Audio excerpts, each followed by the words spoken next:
Assalamualaikum warahmatullahi wabarakatuh.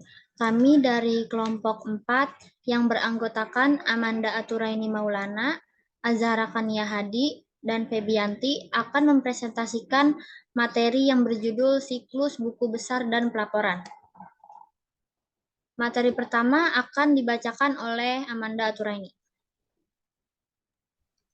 Siklus buku besar dan pelaporan terdiri atas kegiatan pengolahan data yang berkaitan dengan proses pemutakhiran rekening-rekening buku besar dan pembuatan laporan yang merupakan ikhtisar hasil operasi perusahaan. Next.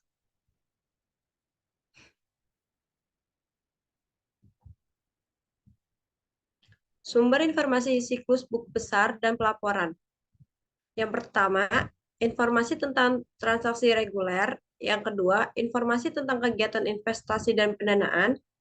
Yang ketiga, angka-angka anggaran yang dihasilkan oleh bagian anggaran.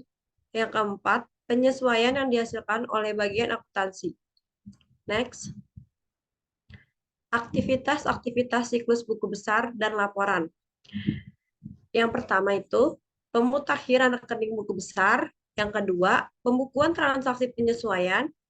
Yang ketiga, penyusunan laporan keuangan. Dan yang keempat, penyusunan laporan manajerial. Slide selanjutnya akan dibacakan oleh rekan saya yaitu Azhara Kania Hadi. Pemutakhiran rekening buku besar. Pemutakhiran rekening buku besar merupakan posting yang berasal dari dua sumber, yaitu siklus transaksi rutin dan kepala bagian-bagian atau transaksi non-rutin. Adapun siklus transaksi rutin yaitu siklus pendapatan, siklus pengeluaran, sistem akuntansi biaya, dan sistem penggajian. Sedangkan transaksi non-rutin yaitu pengeluaran atau penarikan obligasi dan pengeluaran atau penastikan saham. Pembukuan transaksi penyesuaian. Pembukuan data penyesuaian berasal dari kepala bagian keuangan setelah selesainya dibuatnya neraca saldo. Yang pertama ada akrual, merupakan jurnal yang dibuat pada akhir periode untuk mencatat transaksi yang telah terjadi, namun belum dilakukan pembayaran atau belum ada penerimaan kas.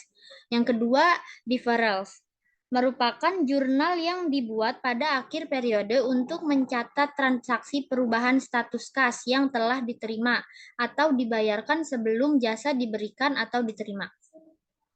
Yang ketiga, estimates, merupakan jurnal yang dibuat pada akhir periode untuk mencatat transaksi biaya yang terjadi dalam beberapa periode tertentu.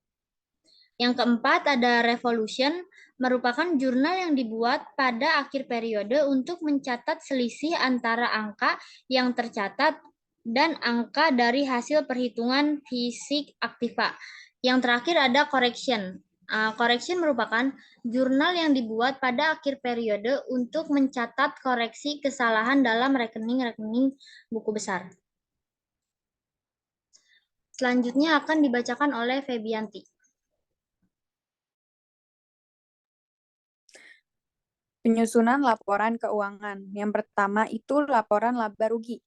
Menggunakan data dari saldo-saldo rekening pendapatan dan biaya yang tercantum dalam neraca saldo setelah disesuaikan.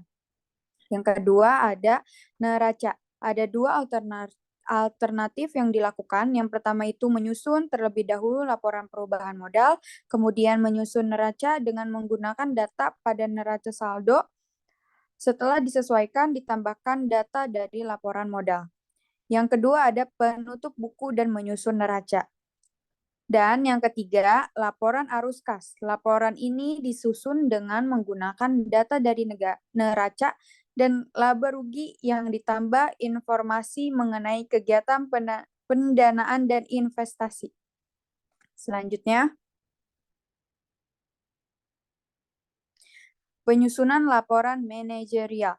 Laporan manajemen dibagi menjadi dua. Yang pertama, laporan kontrol buku besar, yaitu berupa daftar jurnal voucher yang diurutkan atas dasar nomor urut, nomor rekening, tangga, dan daftar saldo rekening. Laporan ini digunakan untuk mengecek ketelitian proses posting. Yang kedua ada laporan anggaran. Digunakan untuk keperluan perencanaan dan penilaian kinerja. Adapun contoh laporan anggaran, yaitu yang pertama ada anggaran operasional, yang kedua ada anggaran pengeluaran modal, dan yang ketiga ada anggaran arus kas.